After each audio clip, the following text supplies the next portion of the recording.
Tampanane iki.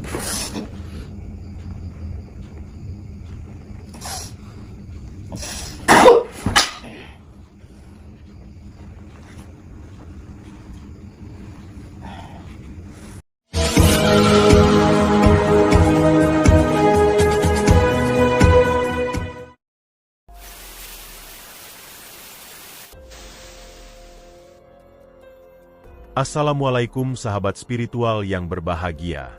Orang yang dihadapi Gus Nur Samsun ini adalah Mbah Jarot, seorang dukun santet yang ingin melakukan balas dendam. Dia tidak terima Gus Nur Samsun telah menghancurkan guru dukunnya. Dan kini, dia ingin berbalik menghabisi Gus Nur Samsun.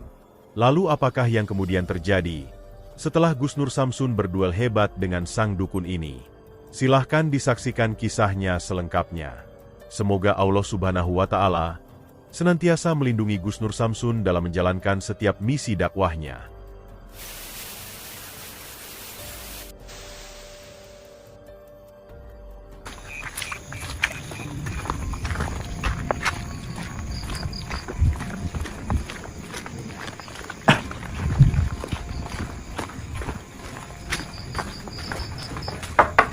Assalamualaikum. Assalamualaikum. Assalamualaikum. Mbah Jarot. Nggih. Kula Mbah. Kula pengen mlebet. Monggo. Nggih. Sahabat yang berbahagia, video ini mengisahkan tentang Mbah Jarot, seorang dukun santet yang ingin menuntut balas kepada Gus Nur Samsun. Dia tidak terima karena Gus Nur Samsun telah mengalahkan dan menghancurkan guru dukunnya. Kisah ini bermula dari Gus Nur Samsun yang ingin menghentikan sepak terjang dukun Jarot yang meresahkan. Gus Nur Samsun kemudian menghubungi menelepon dukun Jarot dan berkata bahwa dia akan datang ke rumahnya. Waktu itu Gus Nur Samsun mengaku bernama Eko Waluyo yang berpura-pura ingin minta tolong melakukan kirim santet. Namun waktu itu dukun Jarot mengaku tidak bisa meladeni permintaan tolong Gus Nur Samsun karena ada kesibukan lain yang harus dilakukan. Akan tetapi dukun Jarot kemudian mengatakan, dia meminta agar Gus Nur Samsun minta bantuan kirim santet kepada Mbah Klinting, yang juga merupakan guru dukunnya. Maka datanglah Gus Nur Samsun kepada Mbah Klinting sang guru dukun Jarot itu. Dan sama dengan rencananya, dengan mengaku bernama Eko Waluyo, Gus Nur Samsun berpura-pura minta bantuan dukun Klinting untuk melakukan kirim santet. Dan orang yang disantet tersebut bernama Nur Samsun, yang tidak lain adalah dirinya sendiri. Setelah sepakat dengan mahar yang diminta, dukun Klinting kemudian menyantet orang yang bernama Nur Samsun itu. Setelah itulah kemudian dukun Klinting sadar bahwa Nur Samsun yang disantetnya adalah Eko Waluyo yang ada di hadapannya. Maka terjadilah pertarungan Gus Nur Samsun dengan dukun Klinting. Dan pada akhirnya, Gus Nur Samsun berhasil mengalahkan sang dukun. Gus Nur Samsun menghajarnya hingga remuk, hingga dia mohon ampun dan menyerah. Tidak hanya itu saja, sang dukun kemudian bertobat, dan berikrar mengucapkan 2 kalimat syahadat.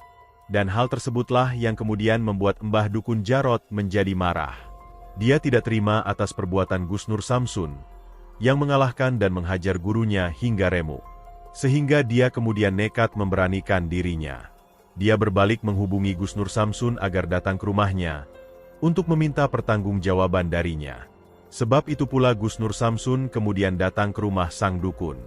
Namun Gus Nur Samsun juga ingin melanjutkan misinya.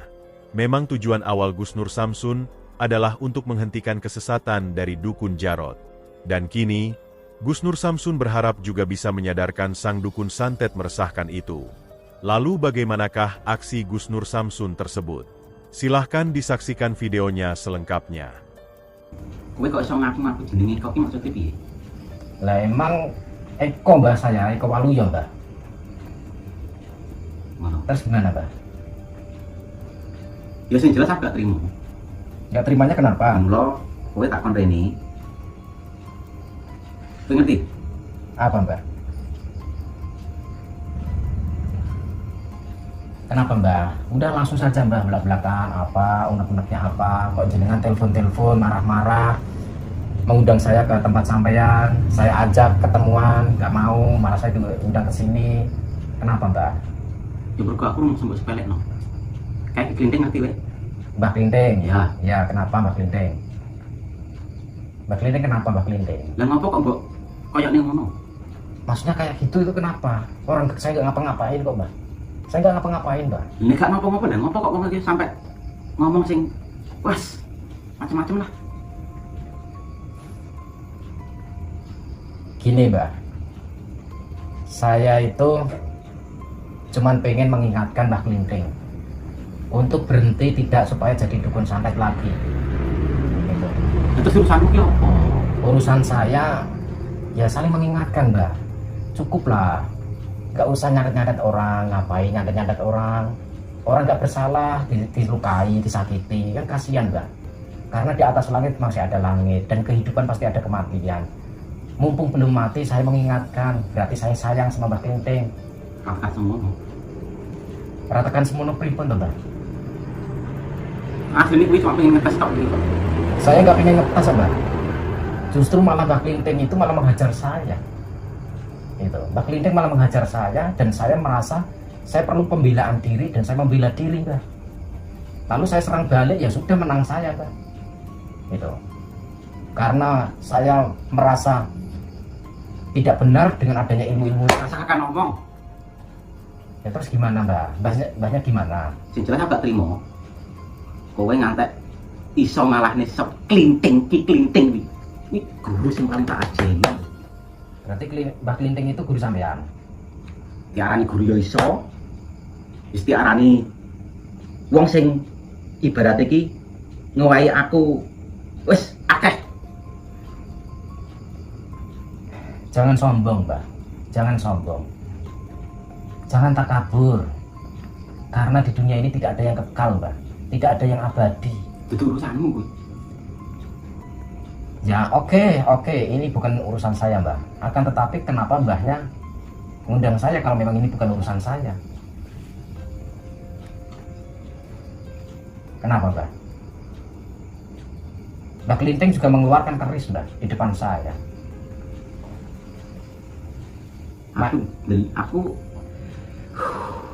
Aku bener-bener gak terima tenan. Sampai merasa dendam. Sajake kowe yo nantang gitu sajake. Sajake yo nantang perkara karo aku sajake. Saya nggak menantang Mbah. Saya nggak pernah menantang saya. Tapi kalau sudah nggak bisa diingatkan seperti jenengan, Mbah Klinting sudah tobat kok Mbah. Sudah mengucapkan 2 kalimat syahadat, ilmunya sudah saya buang kok. Kalau Mbah Klinting cerita kesampaian jenengan yang mungkin berlebihan, ya saya mohon maaf Mbah. Dan kebetulan saya sudah sampai di sini bertemu sama Mbah Jarot. Saya sekalian mengingatkan Mbah Jarot, nggak usah jadi dukun santet lagi, berhenti pensiun, tinggalkan dunia-dunia seperti itu. Nggak benar itu. Berarti ya perlu dijajal ini. Saya nggak mau Mbah jajal-jajalan Mbah. Nggak mau saya buat jajalan-jajalan. Tapi ingat, kalau jenengan memaksa saya, pengen mencoba saya buka lebar, silahkan. Itu pun kalau mampu, kalau bisa. Kalau tidak bisa, jangan sesumbar, jangan takabur, jangan sombong.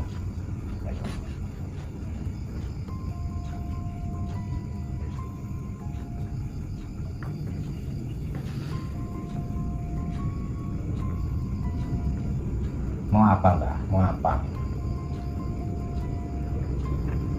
Mau ngeluarin keris 1 juta keris pun silahkan. Oh, kayaknya sampai pengen mencoba saya, ya silahkan. Kalau berniat pengen mencoba saya buka. Tanpa noni.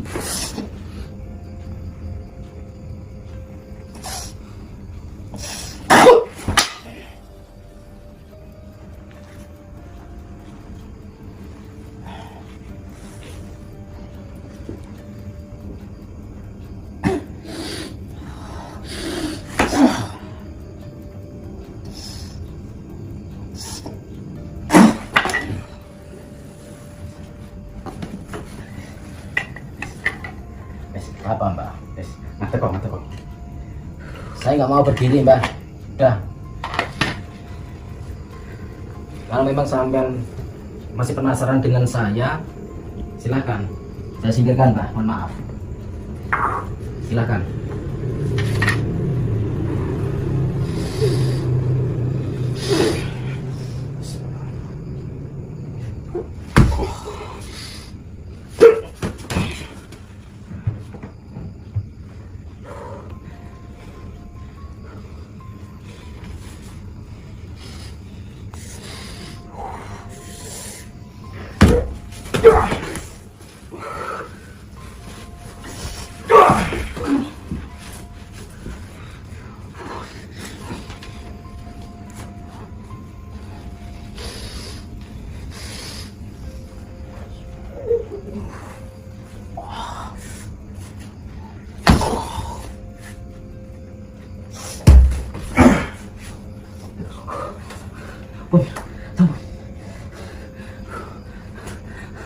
Ampun, ampun.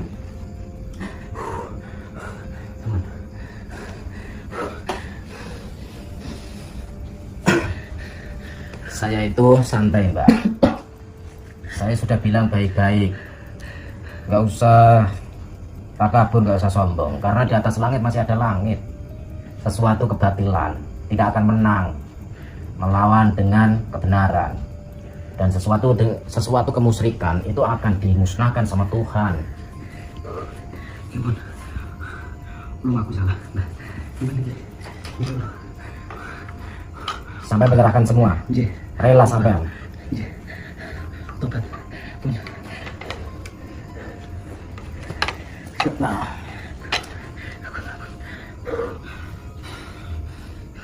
Dan sampean kalau pengen tobat, mengaku kalah, sampean harus rela ilmu hitam sampean harus saya buang.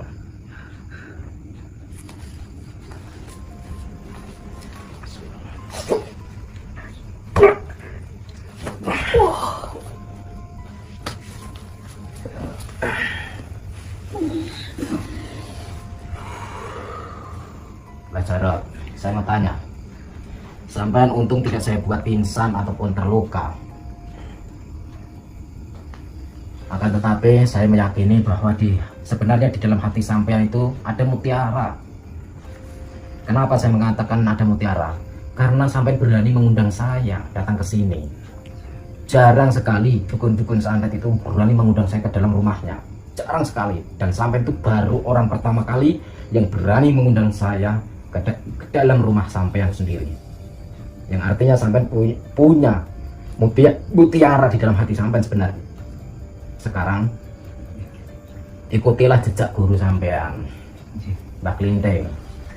Kalau begitu bersediakah sampean tobat? Mengucapkan 2 kalimat syahadat, bersedia? Nanti kalau sudah mengucapkan 2 kalimat syahadat, saya sarankan besok sampean harus mencukur rambut sampean sampai botak, ya. Sekarang ikuti kalimat yang saya ucapkan. Asyhadu alla ilaha illallah wa asyhadu anna Muhammadan Rasulullah. Saya bersaksi tiada Tuhan yang saya sembah kecuali Allah. Dan saya bersaksi tiada Tuhan Nabi Muhammad utusan Allah.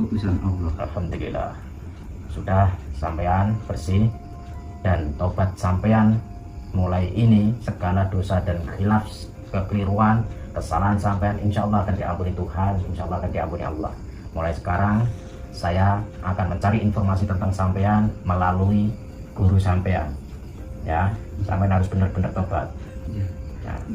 Sekarang ya, bon ya udah belum. Saya mau tanya Mbak Jarot. Mbak Jarot itu nama pemberian siapa? Guru Allah di Klinteng. Di Klinteng. Nanti setelah sampean tobat ini saya ganti namanya, ya. Saya ganti Muhammad Abdul Kohar. Nah, nanti panggilan sampean Kohar, ya. Nah, Jadi nama sampean siapa? Muhammad Abdul Kohar. Terjadi pertarungan ilmu kanuragan Gus Nur Samsun dengan Dukun Jarot. Namun ilmu sang dukun tidak setinggi kesombongannya. Setelah berduel beberapa jurus, ilmu hikmah Gus Nur Samsun menghajar dan menghancurkannya.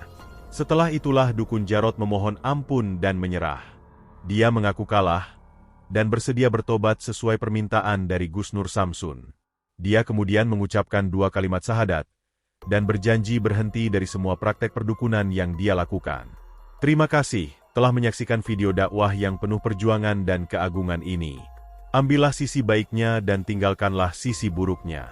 Dan tentunya kami juga berharap video dakwah yang kami sajikan ini bisa memberikan manfaat, juga bisa menghibur para sahabat semuanya. Putar tasbihnya dan baca solawatnya. Wassalamualaikum warahmatullahi wabarakatuh. Bismillahirrahmanirrahim. Allahumma sholli ala sayyidina Muhammad wa ala ali sayyidina Muhammad. Lihum satun udfi biha harul wabail hatimah al-Mustafa wal Murtada wabnahuma wa Fatimah. Lihum satun udfi biha harul wabail hatimah al-Mustafa wal Murtada wabnahuma wa Fatimah.